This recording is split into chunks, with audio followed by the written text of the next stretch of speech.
भक्ति विनोद ठाकुर और गदाधर पंडित जी का तिरोभाव दिवस है और इस उपलक्ष्य में आज यह कार्यक्रम रखा गया है।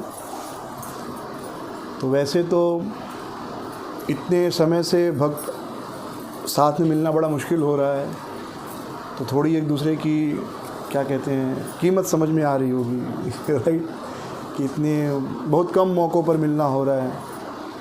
मेरे ख्याल से साल में 4-5 प्रोग्राम भी हो गए तो बड़ी बात है इस समय। तो यह पूरा वैष्णव सिद्धांत है साधु संग। कलयुग इतना प्रबल है कि अकेले भक्ति करना लगभग असंभव है। असंभव नहीं है लेकिन लगभग असंभव है, क्योंकि यह मानव मस्तिष्क का स्वभाव है कि वह जिस वातावरण में रहता है, जैसे लोगों के साथ रहता है और जो देखता है, जो सुनता है, वैसा बनने का प्रयास करता है। यह बहुत ही स्वाभाविक सी लगने वाली वस्तु, बहुत ही स्वाभाविक है ये, कि आप जिस वातावरण में जैसे लोगों के साथ रहेंगे आपको वैसा बनने की इच्छा होगी। हम लोग जब नए नए मंदिर में जाते थे, एकदम नए नए, तो कॉलेज के बच्चे 20 साल के 21 साल के, तो धोती कुर्ता मतलब एक विदेशी पहनावा हो गया हमारे लिए राइट, किसी दूसरी दुनिया का।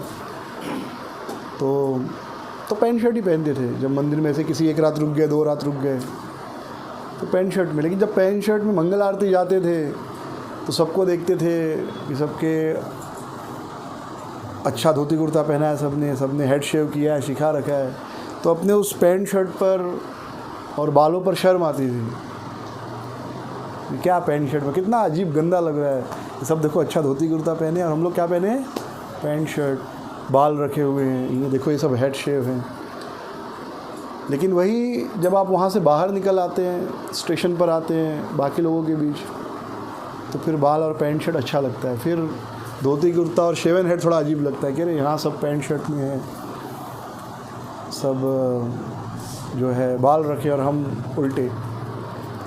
भक्तों के बीच में नहीं, अभी जैसे कांग्रेगेशन के बीच में अगर कोई धोती कुर्ता में और बाकी सब पैंट शर्ट में, तो उसमें तो सम्मान महसूस होता है कि भाई मैं अकेला धोती कुर्ता में हूँ राइट तो वो अहंकार के कारण अच्छा लगता है। लेकिन वास्तव में अगर आप किसी ऐसे स्थान पर चले जाइए जहाँ पर पैंट शर्ट में है, टाई सूट पहने हुए हैं और आप अकेले एक धोती कुर्ता में शेवन हेड में, और वो भक्तों का समाज नहीं है, तो और आप थोड़े नए नए हैं, तो आपको बड़ा अजीब लगेगा, क्योंकि यह मन का स्वभाव है, हमारे मस्तिष्क का स्वभाव है कि हम जैसे वातावरण में, जैसे लोगों के साथ रहते हैं, जो देखते हैं, जो सुनते हैं, वैसा बनने का प्रयास करते हैं। यह स्वाभाविक सी बात है। तो उसी प्रकार जब हम भक्तों के समाज में रहते हैं, जहाँ पर हर व्यक्ति भगवान का नाम जप कर रहा है, भगवद गीता श्रीमद् भागवतम पर चर्चा कर रहा है, तो हमारी भी इच्छा होती है कि हम भी भागवतम पढ़ें, भगवद गीता पढ़ें, हम भी अधिक से अधिक नाम जप करें, हम भी लोगों को प्रचार करें। लेकिन अगर ऐसे समाज में है जहाँ पर भगवद गीता भागवतम की चर्चा ही नहीं होती, कोई जप ही नहीं करता, तो धीरे धीरे हमारा भी जप जो है छूटने लगता है। तो इसलिए कलयुग में संग में शक्ति बताई गई है, साथ में भजन कीर्तन की जो महिमा है। तो हमेशा साथ में नहीं मिल सकते, तो कम से कम हफ्ते में 1 बार 2 बार तो मिलना चाहिए। ऐसा कुछ व्यवस्था होनी चाहिए कि 1 बार 2 बार हम सब मिल सकें। ये कलयुग में यही शक्ति है, संग में शक्ति है। तो हमारी भक्ति के लिए सबसे महत्वपूर्ण वैष्णव है, भक्त हैं। उनके साथ रहेंगे तो धीरे धीरे भक्ति करने की इच्छा बढ़ती है। और ऐसे ही संघ की स्थापना श्रील प्रभुपाद जी ने की, जहाँ पर एक जैसी मानसिक चेतना के लोग साथ में आए और भगवान का भजन कीर्तन नाम जप करें। श्रील प्रभुपाद जी के गुरु महाराज भक्ति सिद्धांत महाराज और उनके पिता थे भक्ति विनोद ठाकुर। भक्ति विनोद ठाकुर उन्हें सप्तम गोस्वामी, सातवां गोस्वामी भी कहते हैं।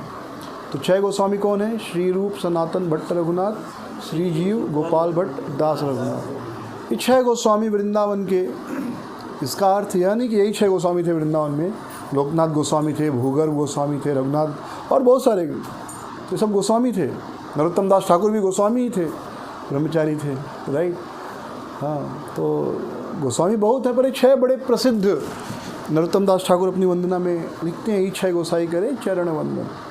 तो 6 गोस्वामियों का तो चरण वंदना करते हैं। तो उसके पश्चात श्रील भक्ति विनोद ठाकुर को अगला गोस्वामी माना गया, सप्तम गोस्वामी की उनको उपाधि दी गई।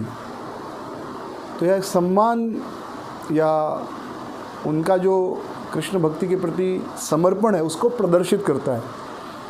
आप ये कोई अब बहस करना चाहे तो कहे नहीं, लोकनाथ गोस्वामी थे तो 7वें हो गए, हाँ जीव गोस्वामी थे वो 8वें हो गए, तो ऐसे नहीं। ये सम्मान का प्राकट्य है, उनका जो मिशन के प्रति, कृष्ण भक्ति के प्रति जो उनका समर्पण है वह प्रदर्शित करने के लिए उन्हें यह उपाधि दी गई। जैसे श्रीमद् भागवतम में 12 महाजनों का वर्णन है। कितने महाजन? 12 महाजन। तो इसका मतलब ये नहीं कि 12 महाजन ही हैं, अनंत महाजन हैं, लेकिन वो 12 विशेष प्रसिद्ध हैं। महाजन तो बहुत से हैं, अगर महाजन की उपमा से जाए तो बहुत से महाजन हैं, इन कुछ विशेष प्रसिद्ध होते हैं। तो वैसे ही भक्ति विनोद ठाकुर सप्तम गोस्वामी के रूप में जाने जाते हैं और उनकी तुलना भगीरथ से की गई है। भगीरथ जी ने क्या किया था? गंगा को पृथ्वी पर लाए थे, राइट। तो वैसे ही श्री चैतन्य महाप्रभु के बाद श्रीनिवास आचार्य, नरोत्तम ठाकुर और श्यामानंद पंडित, इन्होंने प्रचार किया और उसके बाद लगभग प्रचार लुप्त हो गया। जो चैतन्य महाप्रभु द्वारा दिया गया शुद्ध भक्ति का पंथ था वह लुप्त प्राय सा हो गया था और बहुत सारे अपसंप्रदाय प्रकट हो गए थे। अपसंप्रदाय यानी खुद को कृष्ण मानकर राधा कृष्ण लीला करते थे, रास लीला करते थे, ऐसे बहुत से अपसंप्रदाय प्रकट हो गए थे। और वैष्णवों को लोग समझते थे कि ये लोग जो होते हैं भिखमंगे होते हैं कुछ खाने को नहीं मिलता तो नाम लेते हैं और भीख मांगते। ये एक स्थिति आ चुकी थी उस समय वैष्णवों के प्रति। तो उस समाज में श्रील भक्ति विनोद ठाकुर फिर से चैतन्य महाप्रभु द्वारा दिया गया जो शुद्ध भक्ति का पंथ है उसे वह लेकर आए। इसलिए उन्हें भगीरथी से भी उनकी तुलना की जाती है। और श्रील प्रभुपाद जी लिखते हैं कि ये जो कृष्ण भावनामृत आंदोलन है इसके वे पायोनियर थे। पायोनियर यानी जो कोई चीज़ की शुरुआत करता है, उन्होंने ही प्रारंभ किया नई सदी में। महाप्रभु और उनके बाद उनके 3 विशेष शिष्य और 6 गोस्वामी वो सब थे, लेकिन फिर बीच में यह भक्ति का जो शुद्ध पंथ है लुप्त हो गया। तो फिर से भक्ति विनोद ठाकुर जी ने यह कार्य शुरू किया, फिर से वैष्णव को समाज में एक महत्वपूर्ण स्थान दिलाया कि ये केवल भिक्षुक नहीं होते, भिखारी नहीं होते, बल्कि यह समाज के लिए बहुत बड़ा योगदान है। समाज में इनकी बड़ी आवश्यकता है, ये समाज की बहुत अच्छी सेवा कर सकते, इस प्रकार उनको प्रतिष्ठित किया। तो यह तो उनका सबसे पहला योगदान हुआ। उन्होंने बहुत सारी किताबें लिखी वैष्णवों के ऊपर, सारे जो वैष्णव ग्रंथ हैं उनका अनुवाद किया बंगला में, अंग्रेजी में, खुद के तात्पर्य टीकाएँ लिखी और वैष्णव मत को एक दृढ़ आधार प्रदान किया। उसके पश्चात भक्ति विनोद ठाकुर की और एक बड़ी इच्छा थी कि यह जो वैष्णव धर्म है, मैं तो इतना शक्तिशाली नहीं हूँ, मैं तो इतना प्रचार नहीं कर सकता या नहीं कर पा रहा हूँ, तो काश मुझे कोई ऐसा पुत्र होता, कोई ऐसा बेटा होता जो इस वैष्णव धर्म का प्रचार करता। तो जगन्नाथपुरी में विमला देवी का मंदिर है। जगन्नाथ जी का जो भोग लगता है, भोग लगने के बाद वो कहाँ जाता है? विमला देवी को जाता है। और विमला देवी, दुर्गा देवी, भगवान की शक्तियाँ हैं ये सब। और उसके पश्चात ही वह प्रसाद के रूप में, महाप्रसाद के रूप में हम सबको प्राप्त होता है। तो विमला देवी से उन्होंने प्रार्थना की कि मुझे ऐसा एक पुत्र चाहिए जो जगन्नाथ जी की महिमा का, वैष्णव संप्रदाय की महिमा का पूरे विश्व में प्रचार करे। और विमला देवी की कृपा से भक्ति विनोद ठाकुर को एक पुत्र हुए, जिनका नाम पड़ा भक्ति सिद्धांत सरस्वती। तो क्योंकि वे विमला देवी की कृपा से प्राप्त हुए, उनका प्रसाद थे, इसलिए उनका नाम पड़ा विमल प्रसाद, विमल प्रसाद या विमला प्रसाद, विमला प्रसाद। तो देखिए भक्ति विनोद ठाकुर परम वैष्णव है, लेकिन भगवान की शक्तियों का अनादर नहीं कर रहे हैं। और हमारे भगवान भी कोई ईर्ष्यालु भगवान नहीं है कि आप किसी देवता की प्रणाम कर लिए तो नाराज़ हो जाएंगे। ऐसे वो देखिए, जो महान आदमी होता है उसे इन सब चीज़ों से अंतर नहीं पड़ता। जिसके मन में हमेशा डर होता है वह हमेशा डरते रहता है कि अरे उसके पास चला गया, मेरे पास नहीं आया, तो अब मेरे पास नहीं आया, उसके पास गया तो अब तुमको बर्बाद कर दूंगा मैं। जैसे कि कुरान का अल्लाह है, या बाइबल का जीसस है, या जूडिज़म का यहोवा है। आपको पता है कुरान या इस्लाम में सबसे बड़ा पाप क्या है पता है? किसी का खून कर दो सबसे बड़ा पाप नहीं है, किसी का बलात्कार करो, चोरी करो, सबसे बड़ा पाप नहीं है। आप अल्लाह के अलावा किसी और की पूजा कर दो, सबसे बड़ा पाप है। इतना डर है अल्लाह को, और उसको डराता है, इसलिए बार बार कुरान में अल्लाह डराता है सबको, मेरी पूजा नहीं करोगे नरक में भेजूंगा, नरक में भेजूंगा। लेकिन हमारे कृष्ण ऐसे छोटी चेतना वाले नहीं हैं, उनको डर नहीं पड़ता कि भाई मेरी पूजा नहीं करोगे तो नरक में भेजूंगा, ऐसा नहीं डराते लोग। हाँ, उनको पता है कि मैं इतना सुंदर हूँ, मैं इतना मधुर हूँ कि लोग आएंगे मेरे पास, और नहीं भी आएंगे तो उनके पास किसी की कमी नहीं है। और उनकी चेतना भी इतनी छोटी नहीं है कि किसी और की आप पूजा कर दिए तो नाराज़ हो गए कि मेरी पूजा नहीं की, अब तुझे तो नरक की आग में जलाऊंगा। छोटी बुद्धि वाला आदमी ऐसे ही सोचता है ना, सोचता है कि नहीं सोचता? छोटा बुद्धि वाला आदमी था, मेरे पास नहीं आया, वहाँ गया, ठीक है, अब देखो तुमको बर्बाद करके रखूँगा। जो महान व्यक्ति होता है वो ऐसा सब नहीं सोचता। तो हमारे कृष्ण कोई छोटे बुद्धि वाले भगवान नहीं, परम भगवान है, उन्हें फ़र्क नहीं पड़ता आप किसकी पूजा करते। हाँ, तो कभी भी किसी देवी देवता का अपमान नहीं करना चाहिए, और बल्कि हम जब भगवान की शक्तियों का अपमान करते हैं तो तब भगवान को बुरा लगता है।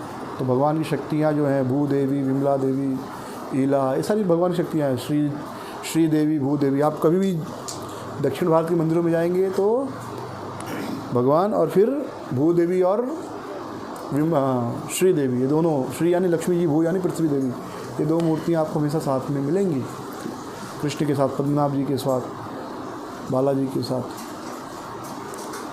तो विमला देवी की कृपा से जगन्नाथ जो है प्रकट हुए भक्तिसिद्धांत महाराज, और उनके शिष्य हुए श्रील प्रभुपाद जी, जिन्होंने पूरे विश्व में भक्ति का प्रचार किया। तो ये भी भक्ति विनोद ठाकुर का एक योगदान है। और भक्ति विनोद ठाकुर की ये 3 भविष्यवाणियाँ थी। उन्होंने एक भविष्यवाणी की थी कि जल्द ही एक समय आएगा, जल्द ही थोड़े ही समय में एक ऐसा व्यक्ति आएगा जो पूरे विश्व में हरि नाम का प्रचार करेगा। और 1896 ईस्वी में भक्ति विनोद ठाकुर ने life and teachings of Chaitanya Mahaprabhu करके किताब इंग्लैंड में भेजी थी कुरियर द्वारा। कब? 1896 में।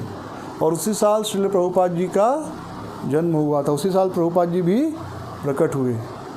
तो उसी साल पहली किताब चैतन्य महाप्रभु के बारे में कहा गई इंग्लैंड में, पाश्चात्य देश में। और उसी साल श्रील प्रभुपाद जी प्रकट हुए, जो बाद में 70 साल के बाद अमेरिका गए और पूरे विश्व में फिर उन्होंने जो है भक्ति की महिमा का प्रचार किया। तो यह उनकी एक पहली भविष्यवाणी थी। दूसरी एक भविष्यवाणी थी उनकी कि वह एक दिन ऐसा आएगा, या वह दिन कब आएगा, जब अमेरिकन, रशियन, यूरोपियन ये लोग हाथ में माला लेकर जय सच्चिदानंद गौर हरि जप करेंगे, कीर्तन करेंगे, भजन करेंगे। तो यह भविष्यवाणी भी सच हुई, प्रभुपाद जी ने सच की। और तीसरी भविष्यवाणी क्या थी?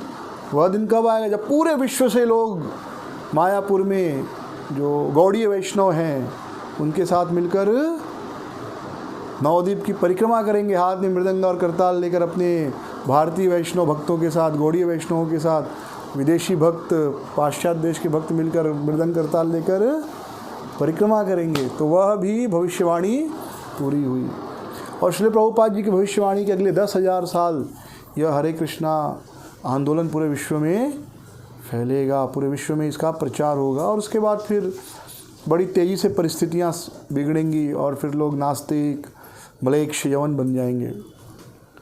लेकिन अगले 10,000 साल तक प्रभुपाद जी के कथनानुसार ये आंदोलन रहेगा और हमें नहीं मौका मिलेगा दूसरी बार देखने का यह, क्योंकि मरने के बाद या तो स्वर्ग जाएंगे या हम वैकुंठ जाएंगे, नरक तो नहीं जाएंगे पक्का है, अनलेस आप जानबूझकर कोई ऐसा पाप करो कि नहीं मुझे तो नरक ही जाना है, तो वो अलग बात है। हाँ, मतलब आप जिद कर लो कि नहीं मुझे नरक ही जाना, देखता हूँ हरे कृष्णा जप करके कैसे स्वर्ग जा सकता है कोई, मैं तो नरक ही जाके दिखा दूंगा, तो अलग बात है। अदरवाइज़ कोई भी जो हरे कृष्ण महामंत्र जप करता है या तो स्वर्ग जाएगा अधिकतर, या भगवत धाम चला जाएगा, बराबर। तो फिर वो स्वर्ग चला गया तो लाखों साल, हाँ, यहाँ का स्वर्ग का एक दिन यहाँ का कितना, 1 साल के बराबर है। तो अब सोच लो कितने 36,500 साल, अगर वहाँ 100 साल जिए तो वहाँ 100 साल यानी 36,500 साल यहाँ का बीतेगा, तब तक तो बहुत कलयुग बीत चुका होगा, राइट। सो 10,000 साल तक इस पृथ्वी पर यह आंदोलन रहेगा, जिसके प्रणेता स्वयं भक्तिविनोद ठाकुर हैं, जिन्होंने फिर से इस आंदोलन को प्रारंभ किया और आधुनिक समय के अनुसार कि कैसे आज के समय में लोग कृष्ण भक्ति को समझें।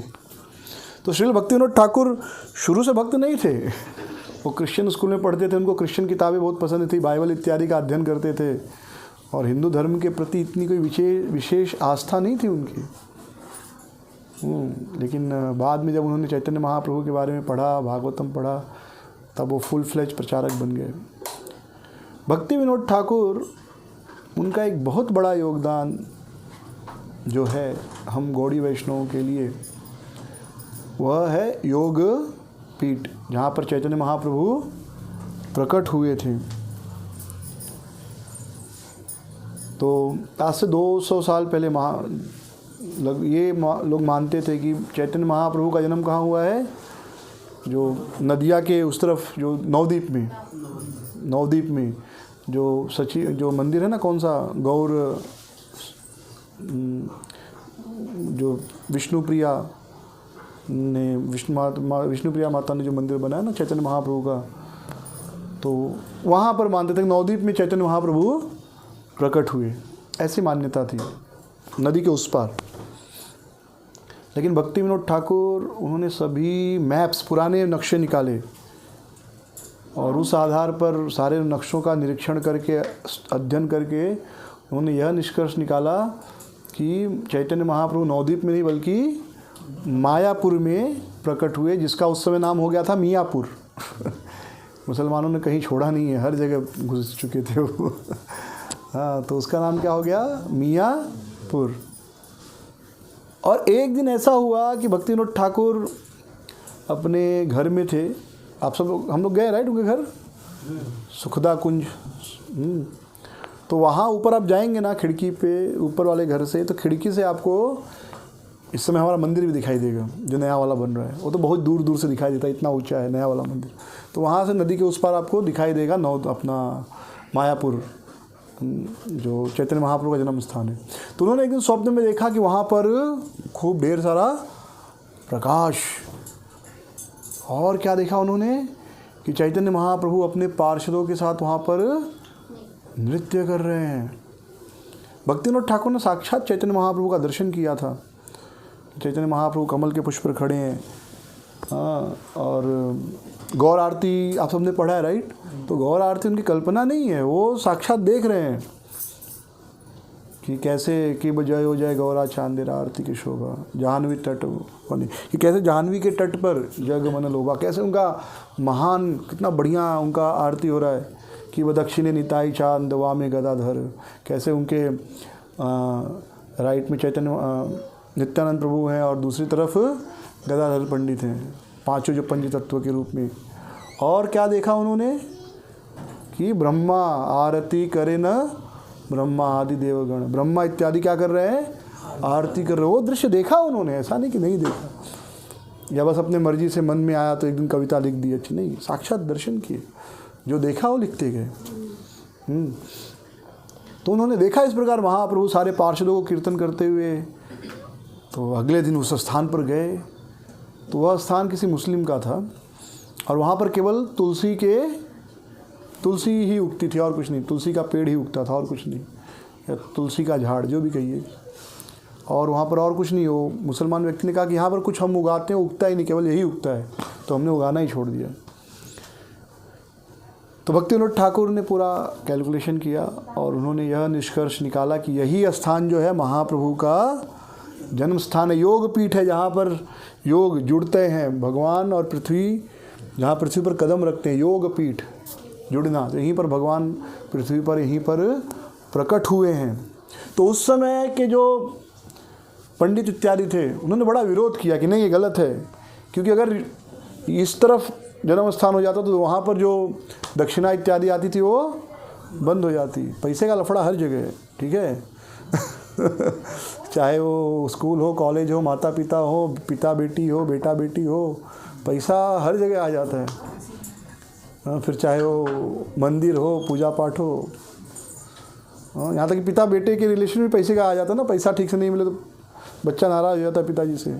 आप पूछो बच्चे से भाई अच्छा कौन है, मम्मी की पापा, तो जो उसको ज़्यादा गिफ्ट देता है, पैसा देता है, वो अच्छा बनता है कि नहीं मम्मी अच्छी, नहीं तो पापा अच्छे हैं, कौन है देते हैं मेरे को ज़्यादा। तो उन्होंने विरोध किया कि नहीं गलत है। तो भक्तिविनोद ठाकुर ने सोचा कि कैसे सिद्ध हो, तो उनके मन में एक उपाय सोचा कि जगन्नाथ दास बाबा जी को यहाँ पर लेके आते हो, परम सिद्ध वैष्णव हैं, परम सिद्ध वैष्णव, संसार में कोई रुचि नहीं, निरंतर नाम जप करते हैं, ऐसा व्यक्ति कभी झूठ नहीं बोल सकता। और चैतन्य महाप्रभु का कृपा प्राप्त भक्त हैं। तो उस समय जगन्नाथ दास बाबा जी की स्थिति क्या थी, अपनी आँख भी नहीं खोल सकते थे। आँख कुछ खोल के देखना होता था तो भक्त जो उनके सेवक थे वो ऐसे आँख खोलते थे तब उनको दिखाई देता था, यानी अपनी पुतली भी खोल नहीं सकते थे। ये जगन्नाथ दास बाबा जी की स्थिति थी। और जगन्नाथ दास बाबा जी उनके शिक्षा गुरु हैं, दीक्षा गुरु नहीं है, याद रखिए। हमारी परंपरा में शिक्षा दीक्षा से ज़्यादा महत्वपूर्ण है, शिक्षा ज़्यादा महत्वपूर्ण है। वो तो हमको वैष्णव समाज में थोड़ा एक दीक्षा इसलिए लोग थोड़ा पीछे पड़ते कि भाई एक स्टेटस मिलता है, नहीं तो हर जगह सारी चीज़ें आ जाती हैं। अन्यथा हरे कृष्ण महामंत्र जप करने के लिए दीक्षा की ज़रूरत नहीं है। हरे कृष्ण महामंत्र अपने आप में इतना शक्तिशाली है। और इसका कोई कहे कि नहीं बिना दीक्षा कैसे मंत्र जप करेंगे, तो इतने सालों से बिना दीक्षा की जप कर रहे हैं लोग। बिना दीक्षा की वहाँ जब प्रभुपाद ने प्रारंभ किया लोगों को जप कराना, तो दीक्षा थोड़े दिया था, पहले लोगों को माला करने के लिए कहा, बाद में दीक्षा दी। और हम लोग भी लोगों को जप करने के लिए पहले बोलते हैं। तो अगर वो जप का कुछ फ़ायदा ही नहीं तो फिर जप करने को बोलते क्यों हैं। तो इसका अर्थ है हरे कृष्ण महामंत्र किसी दीक्षा इत्यादि का उसको आवश्यकता नहीं है। तो दीक्षा लिया जाता है, गुरु की आश्रय ली जाती है, ताकि एक डेडिकेशन आता है, समर्पण का भाव आता है, हम अपने आप को कनेक्टेड फील करते हैं कि हम भाई अभी संस्था से जुड़े हैं। जैसे लड़का लड़की एक दूसरे को प्रेम कर रहे हैं तो किसी चीज़ की आवश्यकता नहीं, भाई प्रेम कर रहे हैं साथ में रह सकते हैं, लेकिन फिर एक बंधन भी कि ठीक है विवाह हो गया, अब ऑफिशियली आप दोनों एक दूसरे के, हाँ इसलिए विवाह नहीं है तो भी प्रेम है तो साथ में रह सकते हैं, लेकिन एक ऑफिशियल होता है कि भाई अब आप दोनों का शादी हो गया है, क्योंकि साथ में रहने के लिए प्रेम चाहिए, राइट। नहीं तो प्रेम नहीं है और शादी कर दिया तो रोज़ महाभारत होगी, उसका कोई लाभ नहीं, और फिर तलाक भी हो जाता है आजकल। तो मुख्य क्या है, प्रेम। लेकिन फिर भी एक दूसरे के प्रति समर्पण, जिम्मेदारी की भावना के लिए विवाह का बंधन आवश्यक है। उसी प्रकार एक समर्पण, एक जिम्मेदारी की भावना कि हम इस संस्था से जुड़े हैं, हम इस मिशन से जुड़े हैं, दीक्षा आवश्यक होती है। अन्यथा भगवत धाम जाने के लिए दीक्षा का आवश्यकता नहीं है। हरे कृष्ण महामंत्र अपने आप में संपूर्ण है, इतना शक्तिशाली है हरे कृष्ण महामंत्र। तो जगन्नाथ दास बाबा जी उस समय ऐसी स्थिति थी कि चल नहीं सकते थे, खा नहीं सकते थे, आंखें खोलकर, शिष्य आंखें खोले तब वो देख पाते थे और वो भक्तिविनोद ठाकुर के शिक्षा गुरु थे। तो भक्ति विनोद ठाकुर उनके पास गए, उनसे प्रार्थना की कि मुझे महाप्रभु स्वप्न में आए और इस प्रकार दर्शन दिया उन्होंने, तो आप एक बार चलिए उस स्थान पर और आप पुष्टि कर देंगे कि यहाँ पर महाप्रभु प्रकट हुए हैं, तो फिर यह पक्का हो जाएगा कि महाप्रभु यहीं पर प्रकट हुए हैं। तो गौरकिशोर दास जगन्नाथ दास बाबा जी तैयार हो गए, तो उनको पालकी में, उनके जो शिष्य थे उनको पालकी में ढोकर लेके आते थे। बहुत बूढ़े हो गए होंगे तो एकदम हल्के भी, आदमी बूढ़ा हो जाता है तो थोड़ा साइज़ भी छोटा हो जाता है, नहीं हाँ, साइज़ भी छोटा हो जाता है और बहुत हल्का भी हो जाता है और पूरा चमड़ी उमड़ी लूझता है। बच्चे तो खेलते हैं वैसा, चमड़ी एकदम नाजुक नाजुक रहता है तो छोटे बच्चे खींचते हैं। हाँ, तो उनके शिष्य उनको टोकरी पर लेकर जा रहे थे, बेचारे ऐसे लटके हुए, ऐसे माला जप कर रहे हैं, अपना मन में ले रहे हैं या माला घुमा रहे हैं। इतनी ताकत भी तो नहीं थी कि माला घुमा पाए, बट तो निरंतर हरि नाम लेते थे। तो जैसे शिष्य उस स्थान पर पहुँचे, भक्ति विनोद ठाकुर जैसे ही उनको लेकर उस स्थान पर पहुँचे, जगन्नाथ दास बाबा जी तुरंत उसमें से कूद पड़े टोकरी पर से और नाचने लगे। निताई रा जन्म स्थान, यही निताई निमाई का ये जन्म स्थान है, यही चैतन्य महाप्रभु का जन्म स्थान है। निमाई रा जन्म स्थान, ये क्या है? निमाई का जन्म स्थान है। ऐसा कह के जगन्नाथ बाबा जी नाचने लगे। सोचिए, कहाँ चल नहीं सकते, कहाँ पलक नहीं उठा सकते, और वो अब नाच रहे हैं, क्योंकि उस जगह की वो शक्ति है, आध्यात्मिक शक्ति है। फिर भक्ति विनोद ठाकुर का तो काफ़ी लोगों ने विरोध किया, लेकिन उन्होंने कहा नहीं, यही स्थान है। और फिर गौड़ी वैष्णव परंपरा में और आज के समय भी उसी स्थान को महाप्रभु का जन्म स्थान माना जाता है। और भक्ति विनोद ठाकुर ने कहा वही स्थान है तो वही स्थान है, और अगर वो नहीं है तो भी कोई समस्या नहीं, क्योंकि भगवान की भक्ति इतनी समर्थ है कि आप जिस स्थान को आचार्यों ने कहा है कि ये स्थान है उनका जन्म स्थान, उसे उनका जन्म स्थान मानकर उस स्थान का परिक्रमा करते, दर्शन करते हैं, तो उसका जो दर्शन लाभ है वो अवश्य प्राप्त होता है। पर उसमें कोई संदेह की बात नहीं, वही महाप्रभु का जन्म स्थान है, क्योंकि भक्ति विनोद ठाकुर जैसे परम वैष्णव, परम आचार्य संत ने यह बात की पुष्टि की, और उस पर डबल पुष्टि कर दी किसने? जगन्नाथ दास बाबा जी ने। तो उन्हें अब वह स्थान पे मंदिर बनाना था। तो वैसे भक्ति विनोद ठाकुर खुद भी इतने समर्थवान थे कि बना सकते थे अकेले, लेकिन इन कार्यों में सबका सहयोग लेना चाहिए, क्योंकि भगवान जो हैं, भगवान स्वयं इतने शक्तिशाली हैं, चाहे तो हजारों लाखों मंदिर बनवा दें यहाँ पर, उनके लिए कोई समस्या नहीं है। किसी एक अमीर आदमी को प्रेरणा दे दें, हाँ 50 करोड़, 10 करोड़, 2 करोड़, 5 करोड़ भी बहुत बड़ी चीज़ नहीं होती। जिसके लिए हमारे लिए बड़ी है तो बड़ी है, अब किसी के लिए तो 100 रुपया भी बड़ा बात है, राइट। अब जैसे रास्ते पे जो बेचारा भीख मांगता है, उसको आप 100 रुपया दे दो, उसको लगेगा कि कुबेर का खजाना मिल गया है, सही है कि नहीं? तो उसके लिए 100 रुपया भी बड़ा बात है। और कहाँ लोग हैं कि रोज़ का उनका 2 लाख रुपए की चाय पीते हो, नीता अंबानी, तो उसके लिए कुछ नहीं है। तो वैसे देखा जाए तो कोई बहुत बड़ी चीज़ नहीं है, और भगवान के लिए तो कुछ भी नहीं है। लेकिन फिर भी वास्तव में भौतिक जगत में उद्देश्य क्या है इन सारी चीज़ों का? मंदिर निर्माण, नाम जप, ताकि जीव भगवान से जुड़े और शुद्ध हो, उनके लिए कार्य करना सीखे। और कार्य हम किसके लिए करते हैं? जिससे हम प्रेम करते हैं। जिससे हम प्रेम नहीं करते उसके लिए कुछ भी करने का मन नहीं करता, राइट है। आप देखेंगे, इसको अन्यथा न लें, लेकिन आप देखेंगे कि पति पत्नी में हमेशा कुछ ना कुछ झगड़ा होता है छोटी बड़ी बातों के लिए।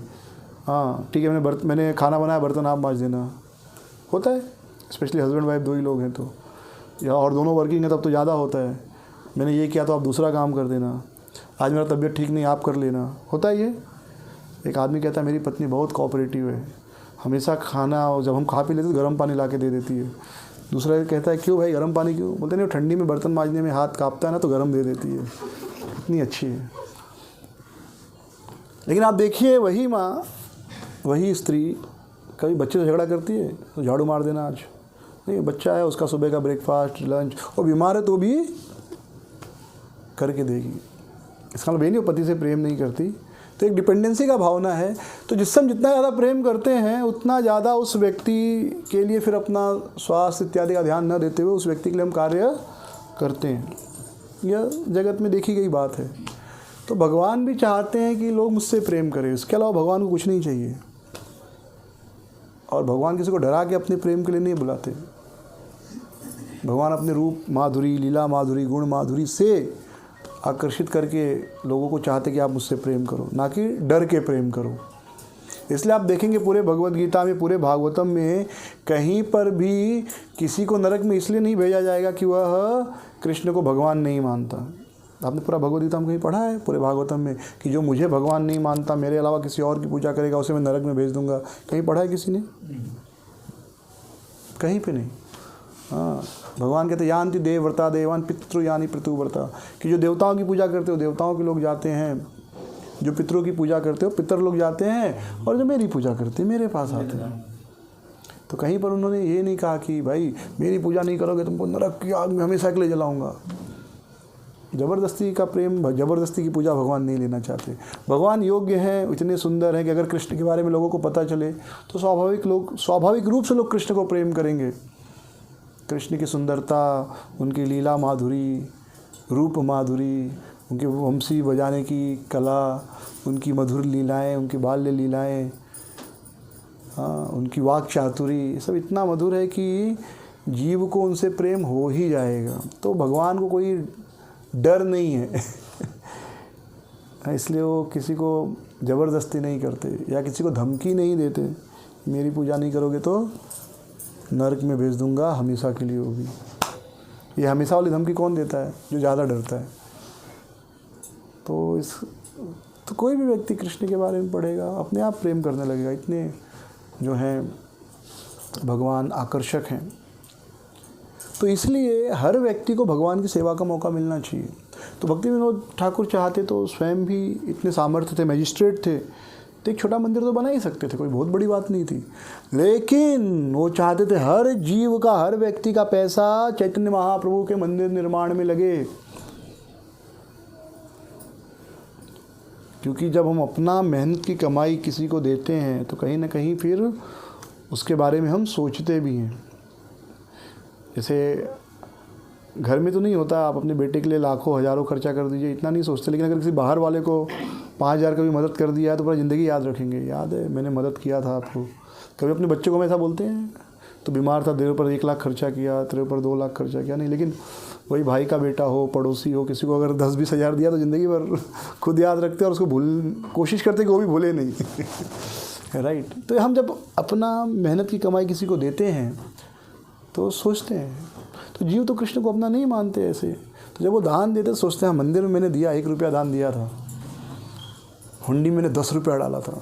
अगर कोई हुंडी में 100 रुपया डाल दे तब तो सोचता है मुझसे बड़ा दानी कोई हो ही नहीं सकता। तो ऐसा लोग सोचते हैं, मालूम है। अब सोचिए हम बोलते भगवदगीता फ्री में बांटना है, कितने की आती भगवदगीता? 100 रुपये की। लेकिन लोगों को लगता है 100 रुपया कितना महंगा है, लेकिन उतने का लोग पान तंबाकू खा के थूक देते हैं रोज़, राइट। लेकिन भगवदगीता फ्री में बांटनी पड़ती है। वो कहते नहीं भाई गरीबों को फ्री में बांटो, पैसा नहीं है। अब इतना गरीब तो कोई नहीं आज के समय में, स्पेशली मुंबई में। तो क्योंकि उसकी ज़रूरत महसूस नहीं होती। तो जब कोई भी 1 रुपया कहीं देता है तो सोचता है भाई मैंने वहाँ दिया। और जब भगवान की ये शक्ति है, भगवान इतने सामर्थ्यवान है कि जब उनके बारे में कोई सोचता है, भले किसी भी भाव से सोचे, वह शुद्ध होता है, उसकी भगवान के प्रति प्रीति बढ़ती है। ये बड़ा स्वाभाविक है। जैसे अग्नि को आप छुएं जाने अनजाने आपको वह जलाएगी, वैसे ही कृष्ण के बारे में आप सोचेंगे तो वो ज़रूर हृदय को शुद्ध करेगा। हाँ, और मैं हमेशा लोगों से कहता हूँ कि कृष्ण इतने शक्तिशाली हैं कि आप उनको गाली भी दो तो भी आपका उद्धार ही हो रहा है। बस गाली भी दो तो कृष्ण को ही दो उससे भी आपका उद्धार हो रहा है। अच्छी बात नहीं है, लेकिन फिर भी आप कृष्ण को भगवान नहीं मानते, उनके लिए भला बुरा बोलते, तो भी आपका उद्धार हो रहा है। वैष्णव को गाली मत दो, वैष्णव अपराध हो जाएगा। लेकिन कृष्ण को गाली दोगे तो वैष्णव अपराध या इसमें नहीं आता। शिशुपाल कितना गाली देता था, फिर भी मुक्ति मिल गई ना। हिरण्यकशिपु, हिरण्याक्ष कितना भगवान का द्रोह करते थे, मुक्ति मिली कि नहीं मिली उनको? कृष्ण का नाम लेते थे। कंस कृष्ण का नाम लेता था, कृष्ण के बारे में सोचता था, भले दुश्मन मानकर या यह सोचकर कि मार देना है कृष्ण को। सोचिए इतना सुंदर कुछ मिल सकता है, इतना सुंदर कंसेप्ट भगवान का कहीं नहीं हो सकता, दुनिया के किसी भी धर्म ग्रंथ में नहीं। भगवान का जो कंसेप्ट है, जो, और एक कंसेप्ट नहीं, सच्चाई है, पर चलिए कोई कंसेप्ट भी मान ले, तो इतना सुंदर जो है कंसेप्ट, ये भगवान का आपको किसी भी धर्म ग्रंथ में नहीं मिलेगा। वह भगवान जिसको आप गाली भी दें तो आपका उद्धार हो रहा है। क्यों? क्योंकि आप उसका नाम ले रहे हो। अजामिल अपने बेटे का नाम ले रहा है, नारायण है, लेकिन क्योंकि वो नारायण नाम किसका है? भगवान का। अजामिल का उद्धार हो गया। पूतना जहर पिलाने आई। जहर पिलाना कोई अच्छी चीज़ है क्या?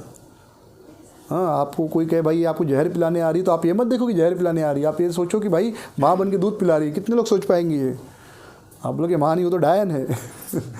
हाँ, भगवान उल्टा देख रहे हैं कि चलो दूध तो पिलाने आई, तो माँ है, माँ समझ के, जबकि पूतना का कोई भाव नहीं था माँ वाला। फिर भगवान क्या देख रहे हैं कि भाई मुझे पिलाने आई, मेरे लिए इम्पोर्टेंट है कि मेरे पास है, ख़त्म बात। तो इतना सुंदर जो भगवान का कंसेप्ट है वो आपको किसी धर्म ग्रंथ में नहीं मिलेगा। इतने सुंदर भगवान, इतने दयालु, इतने कृपालु भगवान।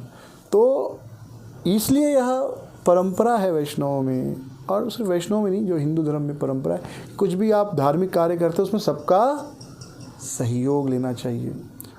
अगर आप कोई पब्लिक कार्य कर रहे हैं, कुछ मंदिर सबके लिए होता है, हाँ आपके घर का कार्यक्रम है तो अलग बात है, लेकिन अगर आप ऐसे कुछ सामाजिक समाज के लिए कर रहे हैं तो सबका सहयोग उसमें अति आवश्यक है। तो भक्ति विनोद ठाकुर हर घर में जाते थे और सबसे 1 रुपया भिक्षा मांगते थे। कौन? मैजिस्ट्रेट थे उस समय। क्या थे?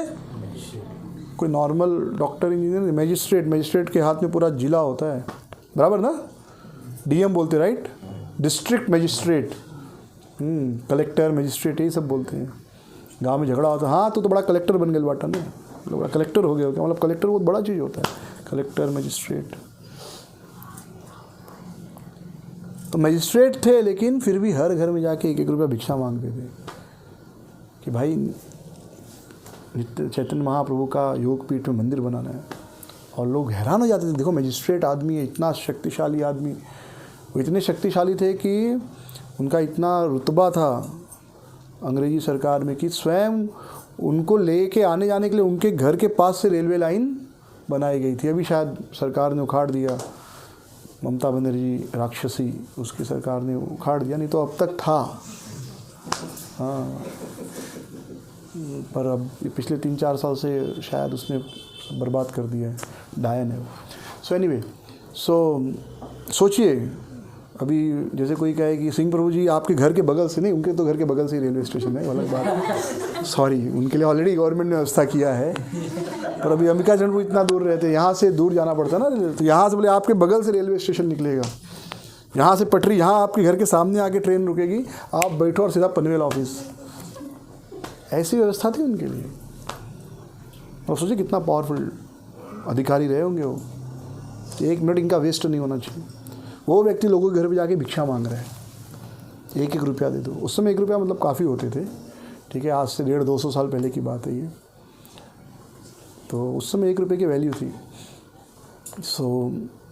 उनके कृपा से आज हम देखते हैं कि सुंदर मंदिर। और बाद में भक्ति सिद्धांत सरस्वती गोस्वामी महाराज, पुरी में कुछ समस्या हुई तो उन्होंने कोई वैष्णव, मतलब वैष्णव नहीं, वो कुछ अपसंप्रदाय का प्रचार कर रहे थे, तो भक्ति सिद्धांत महाराज ने उनको बोला कि गलत है।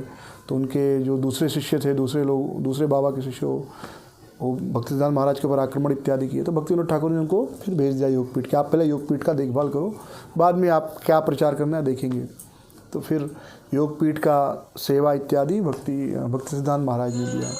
तो ये जो है बहुत बड़ा योगदान है भक्ति विनोद ठाकुर का हमारे संप्रदाय में, हमारे नहीं, गौड़ीय संप्रदाय में, जिसमें आज हमें भी भक्ति करने का मौका मिला है। इतने महान आचार्य, और जीवन के अंत में वे तो पूरी तरह से बाबा जी वेश धारण करके 24 घंटे जप में रहा करते थे। और उनका जब आप स्केड्यूल पढ़ेंगे तो वो 8 से 10 2 घंटा ही सोते थे। 8 से 10 बजे 2 घंटा सोते थे, 10 बजे से 4 बजे तक ग्रंथ लिखा करते थे शास्त्रों के आधार पर। बहुत सारी किताबें लिखी उन्होंने। फिर 4 से 4:30 फिर आराम करते थे, स्नान इत्यादि। फिर 4:30 से 7 बजे तक नाम जप इत्यादि करते थे। 7 से 7:30 वो जो भी लेटर वगैरह भेजा लोगों ने उनको लेटर रिप्लाई करते थे। फिर 7:30 से 9 बजे तक भागवतम, भगवद गीता और जो वैष्णव ग्रंथ उनका पठन करते थे, खुद अपने लिए पढ़ाई करते थे। फिर उसके बाद प्रसाद इत्यादि लेकर 10 से 1 ऑफिस में काम करते थे। फिर 1 से 2 वापस घर पे आके रेस्ट और प्रसाद। फिर 2 से 5 ऑफिस में काम करते थे। फिर 5 बजे आकर थोड़ा विश्राम करते थे शायद, और शास्त्र इत्यादि पढ़ के 7:30 बजे प्रसाद लेके सो जाते थे 8 बजे। 8 बजे सोकर कितने बजे उठते थे? 10 बजे। और यही उनका साइकिल था। हम लोग भी 8 बजे सो जाते हैं और 10 बजे उठते हैं, राइट? लेकिन हम लोग अगले दिन उठते हैं, उसी दिन नहीं उठते। हम भी कहेंगे हम भी 8 बजे सोते 10 बजे उठते, बराबर? मॉनिटर करेक्ट है ना? हाँ, बराबर 9 बजे उठती है ना? हाँ, देखा 7:45 कितना जल्दी उठती है। तो हम भी उठते हैं 8 बजे सो के 10 बजे, लेकिन हमारा 10 अगले दिन का 10 होता है, अगले दिन सुबह का। भक्तिविनोद ठाकुर उसी दिन रात को 2 घंटे बाद वाला 10 में उठ जाते थे। तो इस प्रकार वो लगभग रोज़ सिर्फ 2.5 घंटा सोते थे, 6 घंटे किताबें लिखा करते थे, 2 घंटे शास्त्र पढ़ना, 4 घंटे शास्त्र पढ़ना और नाम जप करना, 6 घंटे ऑफिस का काम। इस प्रकार उनका 24 घंटे का जो था शेड्यूल था। अब ऐसा तपस्वी आदमी है तो जो आदमी तपस्वी है उसकी बातों पर भरोसा किया जा सकता है। भोगी आदमी की बातों पर भरोसा करना मुश्किल होता है। तपस्वी आदमी जो है, जो तपस्या कर रहा है, वो अगर कहे कि कृष्ण भगवान है तो वो मानना आसान होता है। उसकी बातें अगर आए तो कहे भगवान ने मुझे ये कहा, जो कि संसार के कल्याण के लिए, उसे मानना आसान होता है। लेकिन कोई भोगी आदमी कहे कि भगवान ने मुझसे ये कहा, और जो कि उसके ही फ़ायदे के लिए है या उसकी किसी गलती को छुपाने के लिए, तो उसको मानना मुश्किल होता है।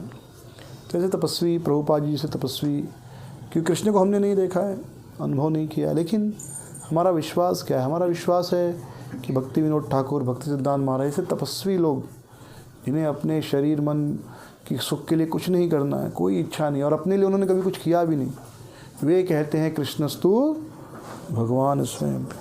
और क्योंकि वे कहते हैं कृष्णस्तु भगवान स्वयं, इसलिए इस चीज़ को स्वीकार करना बड़ा आसान हो जाता है।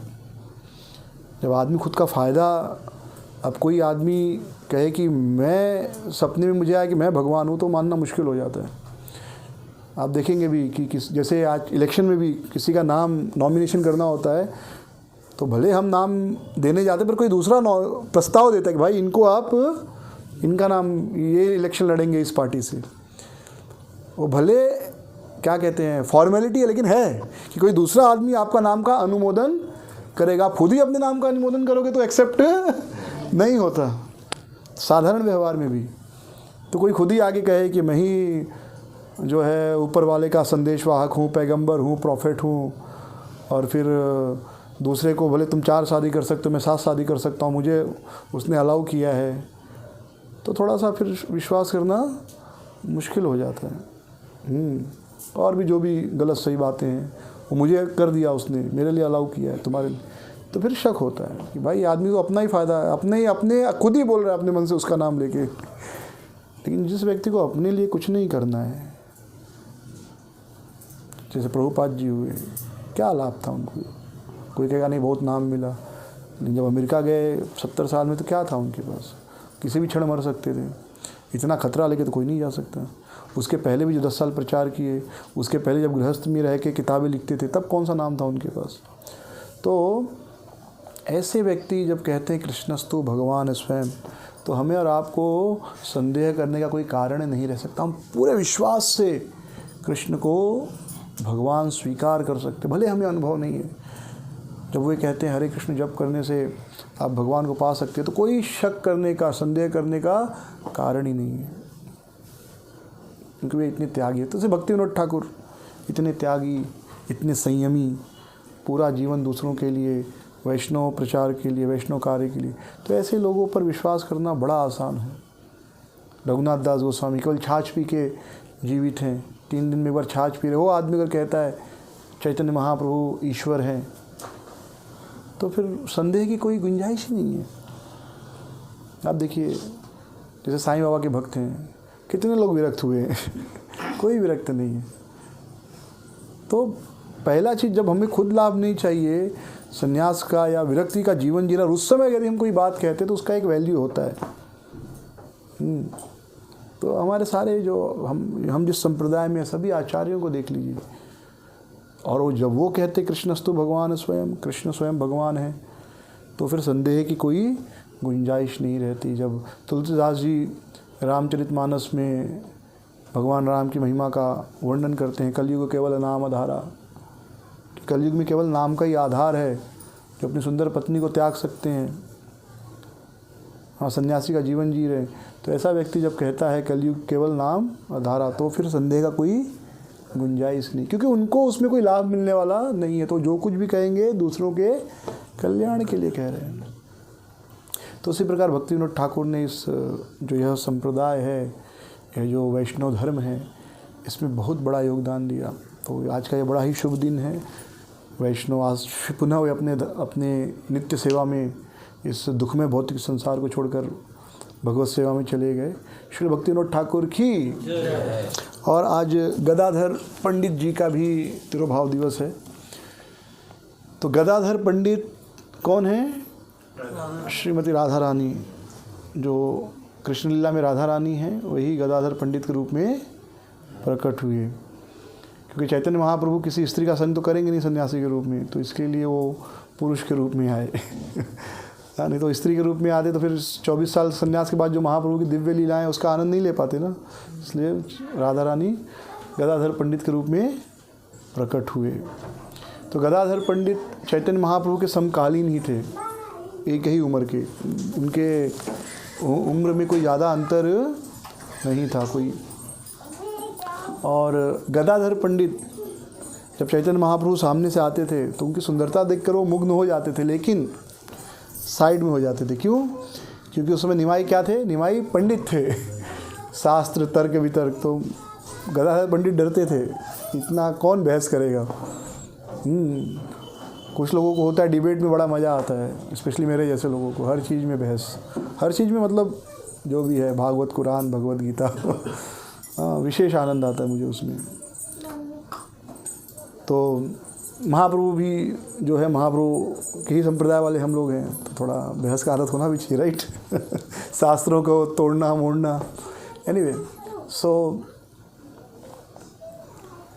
गदाधर पंडित, लेकिन जब महाप्रभु ने संन्यास लिया, वैष्णव हो गए, तो गदाधर पंडित हमेशा उनके साथ रहने लगे। तो एक बार जब जगन्नाथपुरी में गदाधर पंडित थे, तो मुकुंद उनको कहाँ लेकर गए? पुंडरीक विद्यानिधि से मिलाने की। चलो आज आपको एक परम वैष्णव से मिलाता हूँ। उनका नाम क्या है? पुंडरीक विद्यानिधि। शायद मायापुरी की कथा है ये, जगन्नाथपुरी मुझे याद नहीं आ रहा है, पर कहीं एक दोनों में से एक जगह है। तो गदाधर पंडित गए साथ में। तो जब गदाधर पंडित पहुँचे पुंडरीक विद्यानिधि के घर पे, तो क्या देखते हैं? पुंडरीक विद्यानिधि बढ़िया एक झूले में बैठे हैं, जैसे राजा लोग होते ना, जैसे झूले में बैठे हैं, दो लोग चामर डुला रहे हैं और ये पान चबा रहे हैं, और जो पीक दान थी वो भी चांदी या सोने की थी। हाँ, हैरान हो गए, बोले ये कौन सा वैष्णव है? वैष्णव तो मतलब विरक्त बराबर, ये तो पूरा पक्का एक नंबर के क्या बोलते भोगी लग रहे हैं, विषयी लग रहे हैं, भोगी लग रहे हैं। हाँ, फिर उनके मन में कहाँ मैं आ गया, मेरा दिन खराब हो गया, कहाँ फंसा दिया मुकुंद ने। तो मुकुंद को थोड़ा समझ में आ गया कि भाई, और कोई भी किसी को भी ऐसा फीलिंग आएगा पहली बार देख के। तो मुकुंद ने तुरंत क्या किया? भागवतम का श्लोक गाने लगे, अहो बकीयम स्तन कालकूटम। तो यह इतना सुंदर श्लोक है, यह इतना सुंदर श्लोक है कि स्वयं वेद व्यास जी के पुत्र सुखदेव गोस्वामी आकर्षित हो गए यह श्लोक सुनकर। तो जैसे ही पुंडरीक विद्यानिधि ने यह श्लोक सुना, तुरंत अपने झूले पर से उतर गए और नाचने लगे, कूदने लगे। अब मुकुंद गाते जा रहे अलग अलग श्लोक, और ये खूब नाच रहे, इतना ज़ोर ज़ोर से कूद रहे हैं कि जैसे लग रहा है कि अगर सर छत को टकरा जाए तो या तो छत टूट जाएगी या सर टूट जाएगा या ज़मीन टूट जाएगी। अब 4-4 सेवक लोग उनको पकड़ रहे हैं, लेकिन पकड़ नहीं पा रहे। तो इस तरह काफ़ी देर तक चला। तब गदाधर पंडित को लगा कि मैंने तो बहुत बड़ा अपराध कर दिया है, तो इतने परम वैष्णव, और मैंने मन में इनके लिए क्या किया है? अपराध किया। तो अपराध का मार्जन कैसे हो? अपराध से बचे कैसे? तो उन्होंने कहा कि अब मैं समर्पण कर दूंगा इनको, इनसे दीक्षा लेकर पूर्ण रूप से इनका समर्पित शिष्य बन जाऊंगा। तो गदाधर पंडित ने पुंडरीक विद्यानिधि से दीक्षा देने की प्रार्थना की और गदाधर पंडित पुंडरीक विद्यानिधि ने उनको दीक्षा दी। पुंडरीक विद्यानिधि कौन है? गौर कृष्ण लीला में वृषभानु के पिता हैं। तो वास्तव में पुत्र का पिता ही गुरु है, राइट, अगर देखा जाए के अनुसार। तो अगर पिता में वो योग्यता है तो पिता पुत्र को दीक्षा दे सकता है, उसमें कोई समस्या नहीं है। उसके लिए आपको इस्कॉन का GBC लेटर नहीं लेना पड़ेगा। अगर पिता शास्त्र पढ़ता है, वेद जानता है, हरि नाम पालन कर रहा है, उसका खुद का दीक्षा हुआ है, तो अपने बेटे को दीक्षा दे सकता है। हम इस्कॉन में ऐसा करते नहीं इन जनरल, बट ऑफिशियली शास्त्रों के अनुसार अलाउड है कि पिता अपने पुत्र को दीक्षा दे सकता है। तो इस प्रकार उनकी दीक्षा हुई पुंडरीक विद्यानिधि की। पुंडरीक विद्यानिधि निरंतर भागवतम पढ़ते थे और चैतन्य महाप्रभु उनसे भागवतम सुना करते थे। और भागवतम में भी 2 विशेष प्रसंग, कौन से? ध्रुव महाराज की कथा और प्रहलाद महाराज की कथा।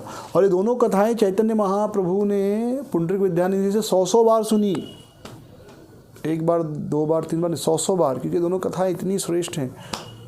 उन्होंने 10वें स्कंद भागवतम नहीं सुना, उन्होंने क्या सुना? ध्रुव महाराज और प्रहलाद महाराज की कथाएं 100 बार वो भी। और गदाधर पंडित जब भागवतम पढ़ते थे, भागवतम पढ़ते पढ़ते इतने भाव विभोर हो जाते थे कि उनके आंखों से आंसू निकलते थे। तो जो भागवतम की पोथी थी, अक्षर तक मिट गए थे, इतना वो भागवतम पढ़ते वक्त उस भाव में तल्लीन हो जाते थे। गदाधर पंडित उस उच्च अवस्था के भक्त हैं और स्वयं राधा रानी ही है, तो साक्षात भावमयी है, उनका कोई तुलना ही नहीं कर सकते हम लोग। तो समस्या कहाँ आती है हम भक्तों में? हम जब ये कथा सुनते हैं तो फिर सब भक्तों को गदाधर पंडित से तुलना करना शुरू करते हैं। भाई किसको भागवतम पढ़ते वक्त आंसू आ रहा है? नहीं आ रहा, ये अच्छा भक्त नहीं है। तो फिर हम भक्तों को थोड़ा कम देखने लगते हैं। पर समझना चाहिए गदाधर पंडित कौन, हम कौन। ना हमारी कोई ट्रेनिंग हुई भक्ति में, ना कुछ हुआ। 20-22 साल तक दुनिया में जो ऐसे लोग हैं वैसे ही रहे, सारा पाप पुण्य जो भी था किए। फिर भगवान की कृपा से, किसी वैष्णव की कृपा से मिला तो चल रहे हैं, कोशिश कर रहे हैं, गिरते पड़ते बढ़ रहे हैं। अब कहाँ गदाधर पंडित से तुलना हो सकती है, रघुनाथ दास गोस्वामी से तुलना हो सकती है? पर समस्या क्या होती है कि हम ऐसे महान महान आचार्यों जैसे भक्तिविनोद ठाकुर, प्रभुपाद, इनके बारे में सुनते हैं और फिर हम हर भक्त को उस स्तर पे तुलना करते हैं और फिर समस्या आ जाती है, जो कि प्रैक्टिकल नहीं है।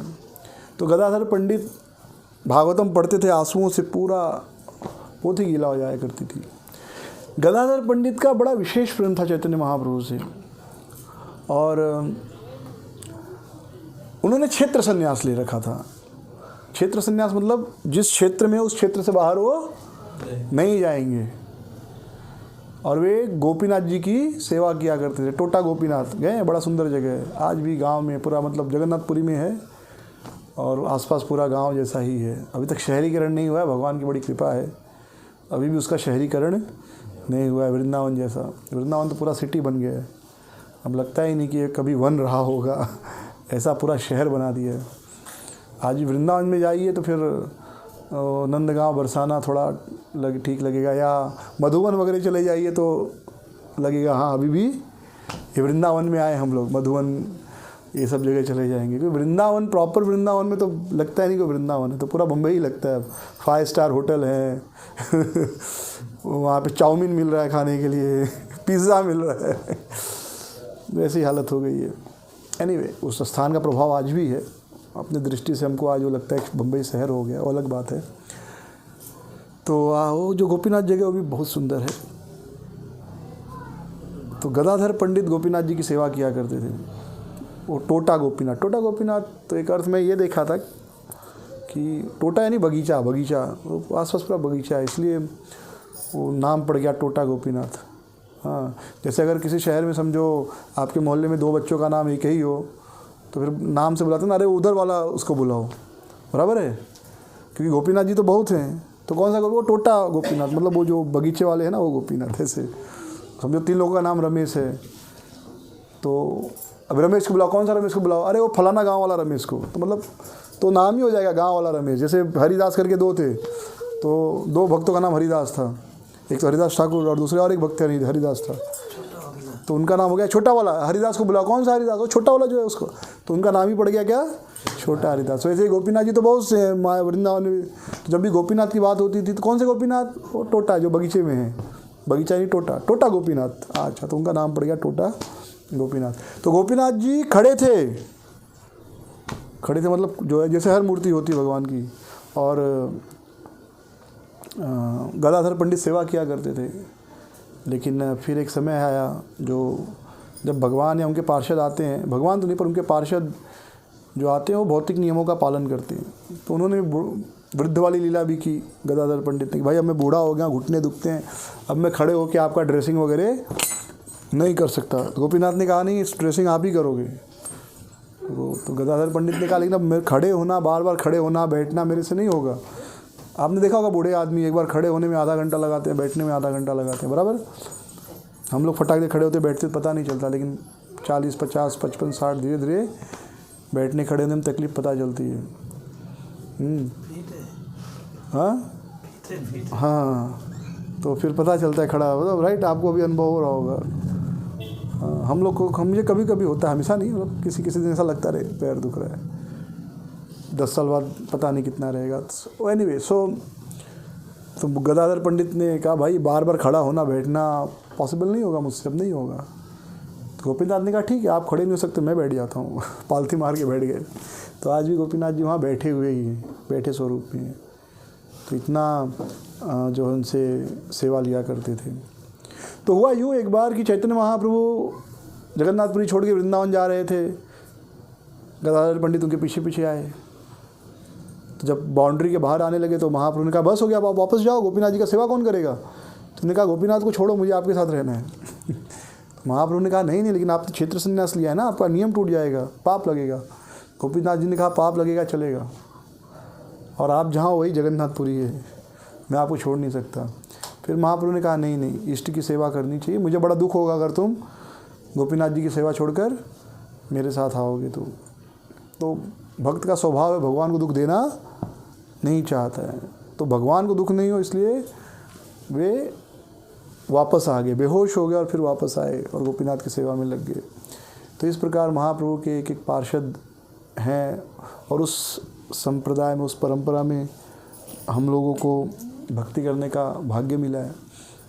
तो हमें यह भक्ति हर व्यक्ति को देनी है, बिना उनकी कोई योग्यता देखे। दी नहीं नयत छिले हरि नाम उद्धारी ले, तार साक्षी जगाई मधाई, कोई कैसा भी हो उनको बोलिए कि रोज एक माला हरे कृष्ण महामंत्र का करो। और अगर आप इस एक माला हरे कृष्ण महामंत्र का करोगे तो आप स्वर्ग जरूर जाओगे। अब जरूरी नहीं सब भगवत धाम ही जाना चाहते हो, बीच में भी स्टॉप आता है ना, भगवत धाम भी है स्वर्ग भी है। हाँ, तो दोनों के बारे में बता दो, स्वर्ग भी है और भगवत धाम भी जाना, ज़्यादा करो भगवत धाम भी जाओगे। जनरल कंसेप्ट तो स्वर्ग का ही है, राइट। तो इस प्रकार हमें उन्हें हरि नाम दे देना चाहिए कि इस हरि नाम को जप करने से आप अगले जन्म में कुत्ता बिल्ली सुअर नहीं बनोगे। स्वल्प अल्पम अपयश्य धर्मश्य त्रायते महतो भया, थोड़ा सा भी पुण्य इस रास्ते पर, थोड़ा सा भी कार्य आपकी महान भय से रक्षा कर सकता है। जिसको मिलो एक माला करा, कोई भी तैयार हो जाएगा, खाली आपको इतना कहना है। अगर आप रोज़ एक माला हरे कृष्ण महामंत्र का जप करते हैं तो अगला जीवन आपका बहुत अच्छा हो जाएगा। ये जीवन तो अच्छा होगा, अगला भी अच्छा हो जाएगा। आप किसी छोटी योनि में जन्म नहीं लोगे, सुअर बिल्ली चूहा ये सब नहीं बनोगे, और रोज़ अगर करते रहोगे ज़िंदगी भर तो स्वर्ग तो पक्का है। ये भगवान कृष्ण ने वचन दिया है। उनको ये नहीं बताना कि कृष्ण ही भगवान है बाकी भगवान नहीं, वो सब नहीं तो फिर तुरंत झगड़ा शुरू हो जाता है। हाँ, फिर वो ईगो इशू शुरू हो जाता है। बोलो भगवान कृष्ण ने वचन दिया, जैसे वो दुर्गा माँ को प्रेम करता है वैसे वो कृष्ण को भी प्रेम करता है। तो हमको क्यों बताना नहीं कृष्ण भगवान है, दुर्गा उनकी सेविका, वो सब बोलना ही नहीं। खाली उनको बोलो आप एक माला जप करो, कृष्ण ने वचन दिया। अच्छा कृष्ण ने वचन दिया, ठीक है करेंगे, बाकी चीज़ें बाद में, प्याज लहसुन चाय वो सब वो अपने आप ही छोड़ देगा। भगवान के नाम में इतनी शक्ति है। जो आदमी 1 साल 2 साल एक माला जप कर लिया, उसको आप बोलो चाय छोड़ दो तब वो छोड़ देगा चाय, ठीक है यार, क्योंकि अब उसको माला की आदत लग गई है। बराबर है ना। अगर जितने भी यहाँ पर जो लोग जप करते हैं रोज़ 1 साल 2 साल कर रहे हैं, भले 1 माला 2 माला कर रहे हैं, यहाँ पर तो सब ज़्यादा करते हैं। अब अगर आपको बोला जाए जब छोड़ दो तो आसान नहीं होगा हमारे लिए जब छोड़ना। चाय छोड़ना बल्कि आसान हो जाएगा। ठीक है, जब छोड़ूं कि चाय छोड़ूं, ठीक है चाय छोड़ देता हूँ, छोड़ो, जब नहीं छोड़ूंगा। हाँ, तो ऐसे हर आदमी को ये नहीं देखना है कौन लायक है नालायक है, कुछ देखना नहीं है, बस लोगों को बताओ। बहुत ज़्यादा बुद्धिमान बनना ज़रूरत नहीं, सिंपल चीज़ बताना है। आप ये हरे कृष्ण महामंत्र जप करेंगे, आपका स्वर्ग गारंटी है। बस देखो आदमी माला तुरंत पकड़ लेगा। वो पूरा फिलॉसफी 4 दिन समझाओगे फिर माला दोगे, वो फिलॉसफी सुन के ही खत्म भाग जाएगा। तो ज़्यादा से ज़्यादा लोगों को हरि नाम देना चाहिए, और धीरे धीरे हरि नाम करते करते आप देखेंगे कोई उन्नत हो रहा है। 1 से 2 माला, 2 से 3 माला, 3 से 4 माला, लोग उन्नति करेंगे, आगे बढ़ेंगे, और फिर धीरे धीरे आप उनका प्याज लहसुन छुड़ा सकते हैं। सब कुछ सब होगा। कुछ परम वैष्णव बनेंगे, कुछ तो हमसे आपसे भी अच्छे वैष्णव बन जाएंगे, हमसे 1000 गुना अच्छे भक्त बन जाएंगे, सन्यासी बन जाएंगे, कुछ नहीं बोल सकते। लेकिन जो स्पार्क है एक माला का देना चाहिए। तो ये मत सोचिए कि मुझे कुछ नहीं आता, नहीं, जिसको भी मिलो, आपके स्कूल में कॉलेज में जो भी, बताओ भगवान कृष्ण ने भगवद गीता में कहा थोड़ा सा भी करेंगे तो अगर हमारा भक्ति थोड़ा भी करते तो हमारा सब पाप से रक्षा होता है, अगले जन्म में हम कुत्ता बिल्ली सुअर नहीं बनेंगे। तो एक माला करो ना, क्या प्रॉब्लम है, वो आदमी खुश हो जाएगा, करने लगेगा। एक माला 7 मिनट कोई बहुत बड़ी चीज़ नहीं है, आपको स्वर्ग मिलेगा मरने के बाद। आदमी सोचता है छोड़ो यार, एक माला में अगर स्वर्ग की गारंटी है तो क्या नुकसान है। फ़ायदा नहीं होगा तो नुकसान तो नहीं होगा ना। ना बोलोगे 16 माला करो, बोलेगा 2 घंटा रोज़ देना, तो थोड़ा सा मुश्किल होता है। तो हर आदमी को, अपने दोस्तों को, मित्रों को, जो भी मिलता है सबको बोलते जाओ एक माला करो 108 बार, स्वर्ग पक्का है। और आप देखेंगे परिवर्तन आएगा। ये छोटा आंदोलन बहुत बड़ा बन जाएगा, आपको हर जगह वैष्णव मिलेंगे। शुरू करना पड़ेगा, तो कुछ शर्माना नहीं है, जिसको भी मिले उनको बोलो हम एक माला जप, एक माला जप। आप देखिए लोग करना शुरू करेंगे, बहुत परिवर्तन आएगा। बिना कुछ झगड़ा किए, कृष्ण भगवान है, बाकी देवी देवता है, फलाना ढिकाना, प्याज लहसुन, वो सब नहीं। हरि नाम, स्वर्ग, बस। स्वर्ग जो है बहुत पावरफुल चीज़ है। मरना कोई नहीं चाहता, स्वर्ग सब जाना चाहते हैं, वो अलग बात है, लेकिन सबको पता है मरना है एक दिन। तो जब पता है मरना ही है तो फिर स्वर्ग का तैयारी करना पड़ेगा ना। तो एक माला कोई भी कर सकता है। स्वर्ग की बात करो, और फिर भगवान की थोड़ी अच्छी कथाएँ बताओ। सुदामा लीला है, द्रौपदी का लीला है, कितनी प्यारी लीला है। थोड़ी बाल लीला है, जब भी मिलो थोड़ी बाल लीला बता दो, थोड़ी सुदामा लीला बता दो, द्रौपदी की लीला बता दो, और फिर पूछो माला हो रहा है ना एक माला, हाँ हो रहा है, बहुत बढ़िया। आप देखेंगे आपका भी प्रचार बढ़ेगा, आपका भी शक्ति बढ़ेगा, उनका भी शक्ति बढ़ेगा। फिर 1 से 2, 2 से 4, 4 से 8 एकादशी करने लगेंगे, सब बुरा छोड़ देंगे और वो भी प्रचार करेंगे। तो इस प्रकार हमको इसको बढ़ाना है। 1 लाख लोग 16 माला करेंगे तो कितना माला होगा कुल? 16 लाख माला, राइट। लेकिन अगर 1 करोड़ लोग 1-1 माला जब करेंगे तो कितना होगा? 1 करोड़ माला। अगर समझो भारत का हर आदमी 1-1 माला करता है तो 100 करोड़ माला रोज़ जप हो रहा है। 100 करोड़ माला अगर पूरे भारत में जप हो रहा है, सोचो क्या वाइब्रेशन होगा। नहीं, एक आदमी 16 माला ही करना चाहिए, तो फिर वही 50-60 हज़ार कर रहे होंगे। वही मुझे गारंटी पक्का नहीं, 50-60 हज़ार लोग कर भी रहे। दीक्षा लेके भी लोग नहीं करते बहुत से लोग। तो अभी तो टोटल पर 1 लाख भी है कि नहीं दीक्षित भक्त, पता नहीं इसको में। तो हम कितने लोग कर रहे हैं? 16 लाख जप हो रहा है रोज़। इस तरह रोज़ 1 करोड़ जप होगा कम से कम, राइट। आप अपने गांव में गए, 100 लोगों को बता दिए, रोज़ 100 माला जप हो रहा है ना गांव में आपके, फिर परिवर्तन आएगा कि नहीं आएगा? फिर कथा रखिए, ये धीरे धीरे सब होता है।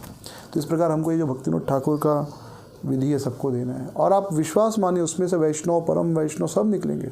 छोटी किताबें दे दीजिए, भगवद गीता से अच्छी कोई छोटी किताब दीजिए कि वो पढ़ने में आसान होता है। सो यहीं पे स्टॉप करूँगा मैं। हरे कृष्ण। श्रील प्रभुपाद की जय। कुछ प्रश्न है तो पूछ सकते हैं।